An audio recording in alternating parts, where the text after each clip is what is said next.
చంద్రగిరి యేసురత్నం గారు ఉన్నారు, మాజీ పోలీసు ఉన్నతాధికారి, అదేవిధంగా వైఎస్ఆర్ కాంగ్రెస్ పార్టీ సీనియర్ నాయకులు, ప్రస్తుత ఎమ్మెల్సీ. యేసురత్నం గారు, గుడ్ మార్నింగ్ సార్. నమస్కారం అండి. మీకు ప్యానెల్లో ఉన్న శ్రీనివాస్ గారికి, లక్ష్మీనారాయణ గారికి, రాము గారికి, మన ప్రైమ్ 9 వ్యూవర్స్ అందరికి కూడా నా నమస్కారం. సో మొత్తానికి యేసురత్నం గారు, రాజకీయాల్లో బళ్ళు ఓడలయ్యాయి, బళ్ళు అయ్యాయి. ఎన్నికల రిజల్ట్స్ ముందు వరకు మనం చర్చించుకున్నాం. సో తర్వాత మీరు ఆఫ్టర్ రిజల్ట్స్ తర్వాత ఐ థింక్ ఈరోజే జాయిన్ అయినట్టున్నారు డిబేట్స్లో, డిస్కషన్స్లో. సో మొత్తానికి ఎలా అనిపిస్తుంది యేసురత్నం గారు? మరి అభద్రతాభావంలో వైసీపీ నాయకులు ఉన్నారనేటువంటి ఒక వాదన వినపడతా ఉంది. ఇంకొక వైపు పార్టీలో ఉన్నటువంటి ఎంపీలు తమ దారి తాము చూసుకునేటువంటి ప్రయత్నాలు జరుగుతున్నాయని. సో పార్టీ భవిష్యత్తు ఏ విధంగా ఉంటుంది? మరి బీజేపీ వైపు ఎందుకు వైసీపీ ఎంపీలు చూడాల్సి వస్తుంది సార్? ఇప్పుడు పెద్దలు శ్రీనివాస్ గారు చెప్పారు, తర్వాత మీరు కూడా విశ్లేషిస్తున్నారు.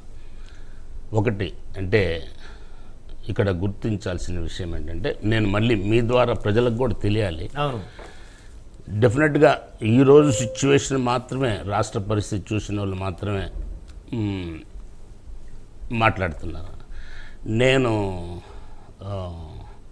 84 నుంచి 83-84 నుంచి ఒక విధంగా చెప్పాలంటే మీరు 5 ముఖ్యమంత్రుల దగ్గర 83 దగ్గర నుంచి చాలా క్లోజ్గా ఉన్నాను. కాబట్టి ఇది అంటే ప్రజలకు కూడా తెలియాలి. నేను శ్రీనివాస్ గారు చెప్పిన దానికి కానీ లేకపోతే పెద్దలు మాట్లాడేదానికి కాదు. ఇప్పుడు మనం ఓటమిని యాక్సెప్ట్ చేయాల్సిందే. మనం దాన్ని ఏ విధంగా సరిదిద్దుకోవాలో కూడా. కానీ క్యాడర్, ఎందుకంటే కొత్తగా చూసిన క్యాడర్ డిసప్పాయింట్ అవుతుందేమో, కానీ మీ ముందున్న యేసురత్నం మాత్రం డిసప్పాయింట్ కాదు. ఎందుకంటే సిచ్యువేషన్స్ చెప్తాను. సిచ్యువేషన్ మీ ద్వారా ప్రజలకు కూడా, అంటే ప్రజలకు తెలియాలా, తర్వాత నాయకులకు కూడా తెలియాలి. మళ్ళీ ఎట్లా how to set right it ఉన్న వాళ్ళకి కూడా తెలియాలి. అందరికీ మా వైసీపీ నాయకులకు కూడా తెలిస్తే ఎస్ మనం అయిపోయింది కాబట్టి కుంగిపోవటం కాదు అని ఉదాహరణతో సహా చెప్పాలని నాకు అవకాశం ఇచ్చినందుకు మీకు ప్రత్యేక ధన్యవాదాలు. 83, 84, 83, 85 2 times జరిగిన ఎలక్షన్స్. జరిగినప్పుడు మీరు ఒక్కసారిగా రివ్యూ చేసుకున్నట్టయితే భారతదేశంలోనే ప్రభంజనం అనమాట. 8 నెలల్లో పార్టీ పెట్టడము, తర్వాత అసలు ఊహించని విధంగా ఒక అసలు రాజకీయాలకు సంబంధం లేని ఒక పెద్ద మనిషి మరి వచ్చేసి ప్రజా జీవితంలోకి రావాలని ఒక చిన్న ఆలోచనతో మరి ప్రజలకి నేను ఏదో చేయాలి నా వంతు. ఎందుకంటే అప్పటికే ఆయన పెద్ద ఎన్టీ రామారావు గారు పెద్ద స్టార్ అయిపోయాడు. మరి రాష్ట్ర అభివృద్ధిలో, దేశ అభివృద్ధిలో కూడా మంచి పార్టిసిపేషన్ ఉంది. వచ్చేసిన తర్వాత 83 ఎలక్షన్స్లో నేను కల్లారా చూశాను, 85 చూశాను. ఈ ప్రభంజనంలో 294 సీట్లు, అత్యధిక సీట్లు తీసేసుకొని మరి రాష్ట్రంలో ఒక బ్రహ్మాండమైన ఇది ఏర్పాటు చేశారు. తర్వాత ఊహించని విధంగా భారతదేశంలోని ఈ రోజు కూడా ఏదైతే సంక్షేమ పథకాలు ఉన్నాయో ఆ సంక్షేమ పథకాలు, ఉదాహరణకి కిలో 2 రూపాయల బియ్యం, పేదవారికి పక్కా గృహాలు, పేద రైతుకి ఉచిత కరెంటు, ఈ విధంగా ఆయన చేసిన ఈ రోజు కూడా ఎవరు ముఖ్యమంత్రులైనా కానీ, మన రాజశేఖర్ రెడ్డి గారు అయినా కానీ, చంద్రబాబు నాయుడు చేసింది. ఎప్పుడైతే ఇవి కంటిన్యూ చేస్తున్నారో సో దాన్ని బట్టేసేసి ఆయన ఆలోచన విధానము, పేదల పక్షాన సంక్షేమం ఏ విధంగా ఉంటుంది అనేది క్లియర్ కట్గా తెలిసింది. అలాంటి పరిస్థితుల్లో ఉన్న ఎన్టీ రామారావు గారిని 89 ఎలక్షన్స్లో మరి reason what ever it may be, మరి అంటే ఇంత చేసిన ఈ రోజు కూడా 40 సంవత్సరాల తర్వాత కూడా మరి సంక్షేమ పథకాలు అంటే మంచి పరిపాలన అందించాడు. అసలు నాన్ కరప్టెడ్ చీఫ్ మినిస్టర్ అనేది చెప్పడానికి నేనే పెద్ద ఉదాహరణ. నేను ఎందుకంటే 6 సంవత్సరాలు ఆయన దగ్గర సెక్యూరిటీ ఆఫీసర్ చేశాను కాబట్టి ఆయన అడ్మినిస్ట్రేషన్ కానీ ఆయన ఇది కానీ ఈరోజు కూడా నేను మర్చిపోలేను. నాలాంటి వాళ్ళు ఎవరు ఉన్నారంటే వాళ్ళకి ఆదర్శమూర్తిలాగా ఉంటారు, నేను ఒప్పుకుంటాను.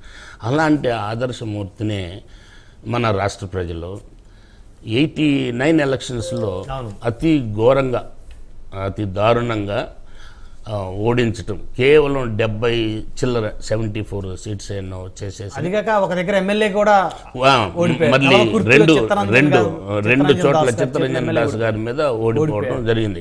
మళ్ళీ అలా అని భారతదేశంలో ఆయన ఇది ఎక్కడ తగ్గలేదు. ఎందుకంటే ఆ రోజుల్లో భారతదేశాన్ని పరిపాలించే పెద్ద గ్రూప్కి కాంగ్రెస్ కి వీళ్ళందరికీ అప్పుడు ఈ ఒక కూటమి ఉంది 89లో. అప్పుడే ఎన్డీఏ కూటమి.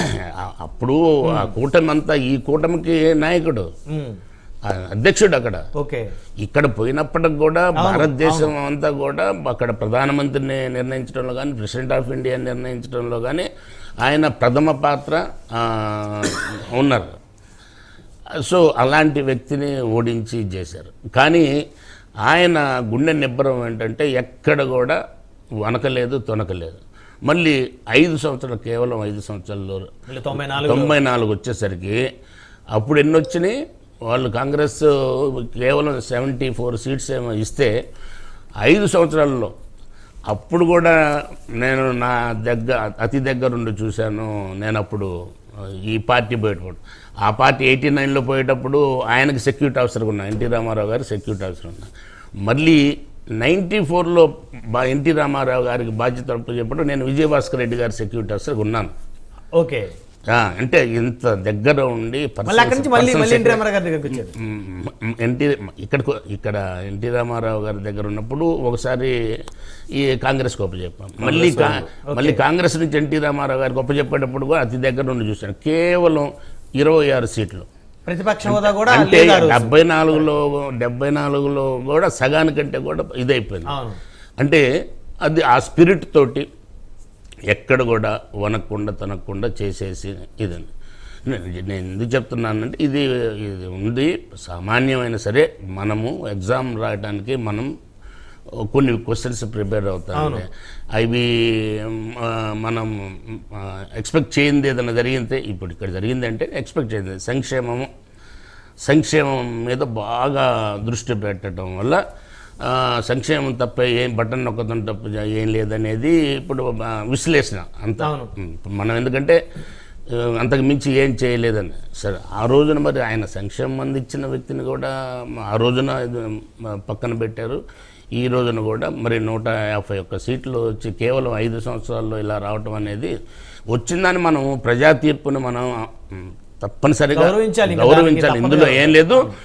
నేననేది ఏంటంటే ఇప్పుడు మిగతాదేమో కానీ 40 సంవత్సరాల మంది ఏదైతే జరిగిందో మనకి ఆ లెసన్ అనేది దానికి ఆ క్వశ్చన్ ఆన్సర్స్ అనేది 40 ఏళ్లలో ఉంటుంది. కాబట్టి ఇందా పెద్దలు చెప్పారు జగన్మోహన్ రెడ్డి గారికి ఇంకా వయసు ఉంది, ఇంకా సెటరేట్ చేసుకునే అవకాశం ఉంది. ఎస్,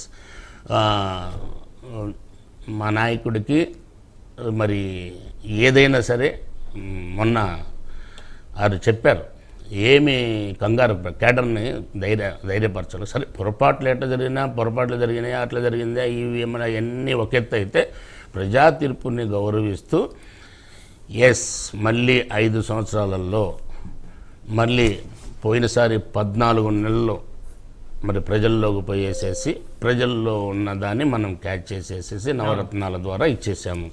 ఇక మళ్ళీ కూడా అవకాశం మనకుంది. ప్రజల్లో ఇప్పుడు నాయకుడు ఎప్పుడైనా ప్రజల్లోనే ఉంటారండి. కాస్త ఎక్కువ తక్కువ. ఎందుకంటే ఈ రోజున మన రాష్ట్ర చరిత్రలో చూసినట్టయితే ముఖ్యమంత్రి అయిన వాళ్ళలో చాలామంది ఎన్టీ రామారావు గారు ఆ వయసులో 60 సంవత్సరాలు పైబడిన వయసులో ప్రజల్లోకి పోయేసేసి విపరీతంగా తిరిగి ముఖ్యమంత్రి గారు అయ్యారు. ఆ తర్వాత చూసినట్టయితే మరి రాజశేఖర రెడ్డి గారు, తర్వాత ఈవెన్ చంద్రబాబు నాయుడు గారు కానీ అవుతున్నారు. ఎందుకంటే ఇక్కడ ఏంటంటే అండి నాకు శక్తి ఉంది కాబట్టి తిరుగుతున్నామని కాదు, ప్రజల యొక్క ఇబ్బందులు తెలుసుకోవటానికి ఇది ఒక మంచి మార్గం. ఎందుకంటే మన రాష్ట్రం ఈ చివరి నుంచి ఆ చివరికి చూసేసుకుంటే దగ్గర 700-800 ఒక 1000 కిలోమీటర్ల డిస్టెన్స్ ఉంది. రకరకాల కులాలు, రకరకాల మతాలు, రకరకాల వర్గాలు, ప్రాంతాలు డిఫరెంట్గా ఉంటాయి కాబట్టి ఒక్కొక్క చోట వాళ్ళ అవసరాలను గుర్తించేసేసి ఒక డిజైన్ చేయాలి. కాబట్టి ఇది ఒక చాలా మంచి ఇది. ఏదో ఎలక్షన్ టైం గతంలో మరి చూసినట్టయితే 83కి ముందు చూసినట్టయితే వాళ్ళంతా కూడా ఏదో ఒక మా నలుగురు ఉంటే మా నలుగురు శ్రీనివాస్ గారు చీఫ్ మినిస్టర్ అని రాసి ఇచ్చేసేస్తే శ్రీనివాస్ గారు వచ్చేసి చీఫ్ మినిస్టర్ గారు అవుతారు. అది ఆ సిస్టమ్ ఉండేది. కానీ ఆ తర్వాత రోజుల్లో చూసినట్టయితే నేను ఎగ్జాంపుల్స్ బహుశా ఇంత ఫిగర్స్తో సహా ఎవరెవరేమో ఎగ్జామ్స్ వాళ్ళు వచ్చేసి వాళ్ళ స్వయం కృషి. ఈ రోజున ఒక సామాన్యుడు ప్రజా జీవితంలో సామాన్యుడు ఆయన యాక్టర్గా వచ్చేసి 8 నెలల్లో ఒక పార్టీ పెట్టేటి ప్రభంజన సృష్టించారు. దాని మరి తిరగ రాసేసేసి సన్నివేశాలు ఒకటి కాదు వరుసన కంటిన్యూగా మనం చాలా చూస్తున్నాం. అంటే ఓటమితోటి కుంగిపోవటం అనేది లేకుండా ప్రజా జీవితంలో ఇది సాధారణమైన విషయమే అనిగిన మరి అటు క్యాడర్న కానీ ఇటు ప్రజల్లో కానీ ఎట్లాంటి ఇబ్బందులు అలజలు లేకుండా ముందుకెళ్లాలనే ఉద్దేశంతో. మొత్తానికి ఒక అంశం వైసీపీ ఎంపీలు ఇప్పుడు బీజేపీ వైపు వెళ్ళరా?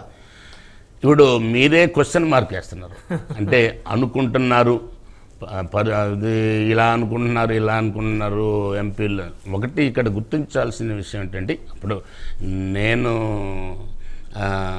నేను అబ్జర్వ్ చేసింది ఏంటంటే ఇప్పుడు రాజ్యసభలో సభ్యులు ఎవరైతే ఉన్నారో జనరల్గా అంతే కదా, రాజ్యసభ ముఖ్యంగా రాజ్యసభ సభ్యులే కదా. మీ బలం కూడా ఇప్పుడు అక్కడే కదా ఎక్కువ ఉంది. ఇక్కడ ఎమ్మెల్సీ శాసన మండలిలో ఉంది, అక్కడ రాజ్యసభలో ఉంది. సో మీరు ఊహించినట్టయితే నాకు అవగాహన ఉన్నంత వరకు రాజ్యసభలో ఆంధ్రప్రదేశ్ నుంచి ఈ విధమైన సామాజిక పరమైన